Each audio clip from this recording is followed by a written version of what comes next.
Hello viewers, আসসালামু আলাইকুম। আজকে আপনাদেরকে নিয়ে যাব সাগর নিবাস হিমছড়ি। কীভাবে যাব এই মনোমুগ্ধকর রিসোর্টে, কী কিছু সুবিধা আছে, কতটা কাছ থেকে সাগরের সৌন্দর্য উপভোগ করা সম্ভব, কত টাকা খরচ হবে সিজন বা অফ সিজনে, সব কিছু নিয়েই আজকে আপনাদের সামনে নিয়ে এসেছি নতুন একটি ভিডিও। চলুন আমরা দেখতে থাকি এবং উপভোগ করতে থাকি সাগরের সৌন্দর্য। প্রথমেই বাস থেকে নেমে পূর্বী পরিবহনে উঠি কক্সবাজারের উদ্দেশ্যে। চলুন আমরা পূর্বী পরিবহনের এসি বাসে উঠি। এসি বাসের পরিবেশটা দেখে নিন এবং কীভাবে যাচ্ছি আমরা আমাদের সঙ্গেই থাকবো।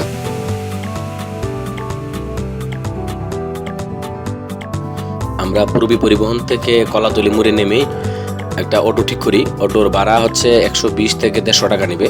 এটা হচ্ছে তাদের সাথে আপনি কথা বলে ঠিক করে নেবেন ভাড়া কত দিবেন। তাদের সাথে কথা না বলে আসলে প্রবলেম হচ্ছে, আপনাকে ভাড়া নিয়ে বিপাকে পড়তে হতে পারে। ওইখানে নামার পর যখন অটো থেকে আমরা হচ্ছে চেক ইন করবো, বুকিং কমপ্লিট করব, সৌন্দর্য দেখে আসলে আমরা মনোমুগ্ধকর পরিবেশ দেখে আমার স্ত্রী এবং সন্তান সহ আমি সহ মুগ্ধ হয়ে যাই। সামনে সাগরের গর্জন, আর ঠিক পিছনে হচ্ছে পাহাড়। সাগর আর পাহাড়ের মাঝখানে এত সুন্দর রিসোর্ট, থাকার পরিবেশ এত সুন্দর যা ভাষায় বলার মতো না। চলুন আমরা কিভাবে বুকিং কমপ্লিট করি এবং ভাড়া কত সিজন অফ সিজনে, এটা নিয়ে সামনে আলোচনা করব এবং আপনাদের সামনে উপস্থাপন করব। চলুন ভিতরে যাই, ঘুরে আসি আমরা আমাদের এই সুন্দর রিসোর্টটি। আমাদের সঙ্গেই থাকুন।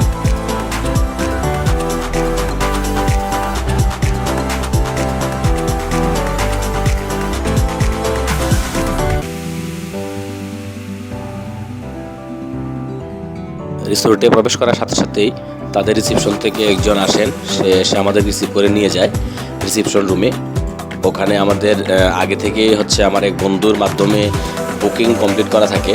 এখন বাকি ফর্মালিটিসগুলো আমি হচ্ছে তাদের এখানে নাম লিখবো এবং বুকিংয়ের বাকি যতগুলা ফর্মালিটিস আছে এগুলো মেনটেন করব।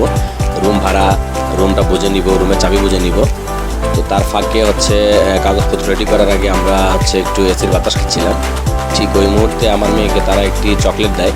তো চকলেটটি আমার মেয়ে খায়, আর এর ফাঁকে আমি কাগজপত্রগুলো কমপ্লিট করে নিই, ইনফরমেশনগুলো দেই। আমার নাম, আমার ঠিকানা, ফোন নাম্বার, আমার ওয়াইফের নাম, তার হচ্ছে অ্যাড্রেস, ফোন নাম্বার, হ্যাঁ, এবং আমার মেয়ের নাম সহ আমরা এগুলো হচ্ছে লিখে ফেলি।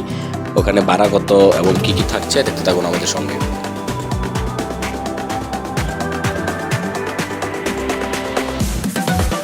এখানে আসলে ভাড়া থাকে দুইভাবে, সিজন আর অফ সিজন।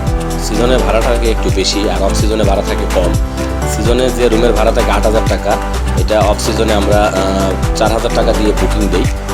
আমাদের বুকিংয়ের কাজ কমপ্লিট হওয়ার সাথে সাথে আমাদেরকে রুমটা বুঝে দেওয়া হয়। এর আগে রুমগুলো তারা পরিষ্কার করে রাখে, নিট অ্যান্ড ক্লিন। তারপর আমরা কমপ্লিমেন্টারি নাস্তা খাওয়ার জন্য রেস্টুরেন্টে যাই এবং তাদের এই মনোমুগ্ধকর রেস্টুরেন্ট দেখেও আসলে আমরা অবাক হই। এত সুন্দর সাজানো গোছানো, সবচেয়ে বড় কথা হচ্ছে খুব বেশি পরিষ্কার পরিচ্ছন্ন এবং খাবারের মানও অনেক ভালো। তাদের আপ্যায়ন শেষে আমরা রেস্টুরেন্ট থেকে হচ্ছে আমরা ফ্রেশ হওয়ার জন্য রুমে যাব। ওখান থেকে আমাদের কমপ্লিমেন্টারি সুইমিং আছে, যেটা হচ্ছে আমাদের এই বাজেটের সাথেই দেওয়া। আপনি যখন ইচ্ছে তখন সুইমিং করতে পারবেন রাত 10টা পর্যন্ত। সকাল 10টা থেকে রাত 10টা পর্যন্ত কোনো সময় আপনি সুইমিং করতে পারবেন। তো আমরা হচ্ছে রেস্টুরেন্ট থেকে যাওয়ার সময় তারা পোলাইটলি আমাদের সাথে ব্যবহার করে। তাদের আন্তরিকতা থেকে আমরা আসলে যথেষ্ট পরিমাণ পুলকিত হই।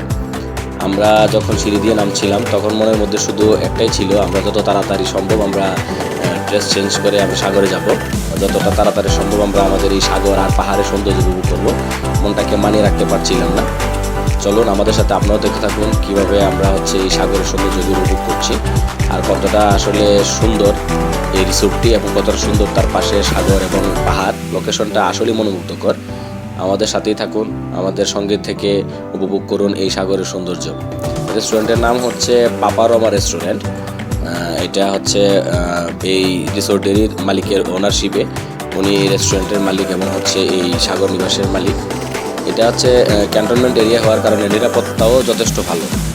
নিরাপত্তার ব্যাপারে কোনো চিন্তা করতে হবে না। আপনি রাত 2টা, 3টা, 4টা যখন থাকবেন, যখন ইচ্ছে তখন যেদিকে বসতে মন চাইবে বসতে পারবেন। আপনাকে নিরাপত্তা নিয়ে ভাবার আসলে কোনো সুযোগ নেই।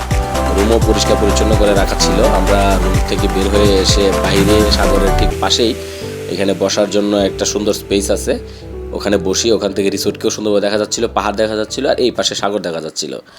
আমার স্ত্রী আর সন্তান এরা আসলে মানে উদ্গ্রীব হয়েছিল কখন তারা সাগরে নামবে। আমরা এই ফাঁকে একটু চা খাবো, চা খাওয়ার সময়টা আসলে সাগরটাকে একটু উপভোগ করতে চাই, সাগরের গর্জন শুনতে চাই। অলরেডি মানুষ আসলে সাগরে নেমে গেছে, তো আমরাও অপেক্ষা করছি, আমরা একটু পরেই নামবো, যেহেতু সারা রাতের জার্নি ছিল। দেখতে থাকুন আমাদের সঙ্গে সাগরের শুনে শুনে। আমরা খুব দ্রুতই সাগরে নেমে পড়ি। আসলে সাগরের সৌন্দর্য দূর থেকে দেখব, এটা আসলে মানার মতো না। আমরা খুব দ্রুত সাগরে নেমে পড়ি। ওই দূরে আমাদের রিসোর্ট দেখা যাচ্ছে, ওখান থেকে আমি, আমার মেয়ে এবং আমার স্ত্রী চলে আসি আমরা সাগরে এসে আমরা আগে প্রথমে বালু নিয়ে নিজেদেরকে একটু সূর্যের তাপ থেকে নিজেদেরকে রক্ষা করার চেষ্টা করছিলাম, আমি এবং আমার মেয়ে। এবং সে তার খেলার জন্য পাগল হয়ে উঠে তাকে আমি বালুর ঘর বানিয়ে দিচ্ছিলাম। বালুর ঘর যদিও হচ্ছে সাগরের পানিতে মিলে যাচ্ছিল, তারপরে তাকে ঘর বানানোর জন্য যথেষ্ট পরিমাণে উৎসাহিত করি এবং দুজন সাগরের ঘর বানানো শুরু করি। দেখতে থাকুন আমাদের সঙ্গে, আমরা সাগরের সৌন্দর্য উপভোগ করছি, আপনারাও উপভোগ করুন আমাদের সঙ্গে।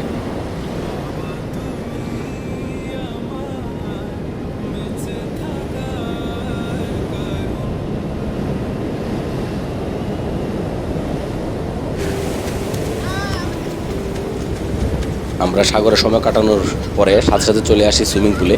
ওখানে আগে থেকেই আসলে কয়েকজন সাঁতার কাটছিলেন, তাদের সাথে সাঁতার প্রতিযোগিতা করি এবং আমি ফার্স্ট হই। আমার মেয়ে আমাকে পুরস্কৃত করে। ওনারা ওখান থেকে যাওয়ার পর আমার স্ত্রীকে ডাকি, সেও সুইমিং পুলে নামে। তখন আমি, আমার স্ত্রী এবং আমার মেয়ে আমরা সুইমিং পুলে 2 ঘন্টার বেশি সময় অতিক্রম করি। পরিবেশটা খুবই সুন্দর ছিল এবং ভালো সময় এবং কোয়ালিটি টাইম স্পেন্ড করার মতো জায়গা ছিল। আপনারা আসলে আশা করি আপনারা এই পরিবেশ থেকে যথেষ্ট পরিমাণ আনন্দ পাবেন, সঙ্গেই থাকেন। সুইমিংয়ের সৌন্দর্য শেষে আমরা আসি হচ্ছে পাহাড় দেখার জন্য। রিসোর্টের ঠিক পাশেই ছিল পাহাড় দেখি, সুন্দর সুন্দর ছবি তুলি এবং দারুণ সুন্দর সময় কাটাই। আমরা ছবি তোলার ঠিক শেষের দিকে অন্ধকার ঘনিয়ে আসে, ঠিক ওই মুহূর্তে আলোকসজ্জা হয় এবং আলোকসজ্জা দেখেও আরও বেশি অবাক হই, এত সুন্দর করে আলোকসজ্জা করা। এবং রিসোর্টটি আসলে ফ্যামিলি টাইম স্পেন্ড করার জন্য খুবই সুন্দর এবং আপনি যথেষ্ট পরিমাণ সেফলি এবং সিকিউরলি এই সৌন্দর্যগুলো উপভোগ করতে পারবেন। আপনার বিরক্ত দিকেও থাকবেন না। আমরা চা খাই, একটা সুন্দর একটা জায়গা ছিল, এখানে বসে আমরা চা খাই। খাওয়া দাওয়া শেষে আমরা হচ্ছে সন্ধ্যার উপভোগ করি। আমাদের সঙ্গেই থাকুন বাকি পর্বতে। গত দিনের সারা রাতের ট্রেন জার্নি এবং হচ্ছে সারাদিন আসার পরে এখানে ঘোরাঘুরি, রিসোর্টের সুইমিংয়ে হচ্ছে সাঁতার কাটা, সারা রাত 9টা-10টা পর্যন্ত ঘোরাঘুরি করা, কলাতলি বিচে যাওয়া, সব কিছু কমপ্লিট করতে করতে আসলে রাত 11:30-12টা বাজে। আমরা 12:30-1টার মধ্যে আমরা ঘুমিয়ে পড়ি। ঘুম থেকে উঠি সকাল 7:30-8টার মধ্যে। তার মধ্যেই ক্লিনার তারা চলে আসেন, এসে তারা বিছানার কাভার, বালিশের কাভার, এমনকি সোফা পরিষ্কার করেন, টেবিল পরিষ্কার করেন, রুম পরিষ্কার করেন, ব্রাশ, পেস্ট, সাবান সব কিছু আবার নতুন নতুন করে দিচ্ছিলেন। তার মানে হচ্ছে তারা প্রত্যেক দিন তারা আবার নতুন করে সার্ভিস দিচ্ছিলেন। এই জিনিসগুলো আসলে দেখে আমরা খুব বেশি পুলকিত হই, কারণ আমরা রুমটা ভাড়া নিয়েছিলাম 3 দিনের জন্য। এই পুরা 3 দিনের মধ্যে তারা 3 দিনই সব কিছু পরিষ্কার পরিচ্ছন্ন করবে। তারপরে হচ্ছে তাদের যে ধরনের সেবার মান, পানি দেওয়া থেকে শুরু করে সব কিছুতেই তাদের কোয়ালিটি ছিল অনেক ভালো। আমরা পরবর্তীতে রেস্টুরেন্টে আবার কমপ্লিমেন্টারি ব্রেকফাস্ট করার জন্য যাই। এই রেস্টুরেন্টের পরিবেশটা আসলে প্রথম দিন যতটা উপভোগ করতে পারছিলাম, দ্বিতীয় দিন আসার পর সৌন্দর্যটা ডাবল হয়ে ওঠে। আমরা ওখান থেকে হচ্ছে ততক্ষণে আমরা ক্লান্তি দূর হয়েছিল, ভালো একটা ঘুম হয়। সকালবেলা আমরা পাহাড়, এপাশে হচ্ছে সাগর, সাগরের তীরের শব্দ, গর্জন আমরা সব কিছু শুনতে পাচ্ছিলাম, খুব আনন্দিত হচ্ছে। আমরা দ্বিতীয় দিনের মতো লাঞ্চ করে আমরা বের হয়ে যাই হিমছড়ি পাহাড়ে যাওয়ার জন্য। হিমছড়ি পাহাড়টা হচ্ছে আসলে 360টা সিঁড়ি বেয়ে উপরে উঠতে হয়। যথেষ্ট ক্লান্ত হয়ে উপরে উঠে, তারপরেও সাগরের সেই সৌন্দর্য, এত উপর থেকে ছবি তোলা, তারপর হচ্ছে ফ্যামিলির সাথে একটা কোয়ালিটি টাইম স্পেন্ড করা, খুবই ভালো লাগছিল। দ্বিতীয় দিনের কক্সবাজার ভ্রমণ, হিমছড়ি ভ্রমণ আজকের মতো এখানে শেষ করছি। পরবর্তী পর্বে আমাদের সঙ্গেই থাকবেন। ততদিন ভালো থাকুন, সুস্থ থাকুন। ধন্যবাদ। আসসালামু আলাইকুম।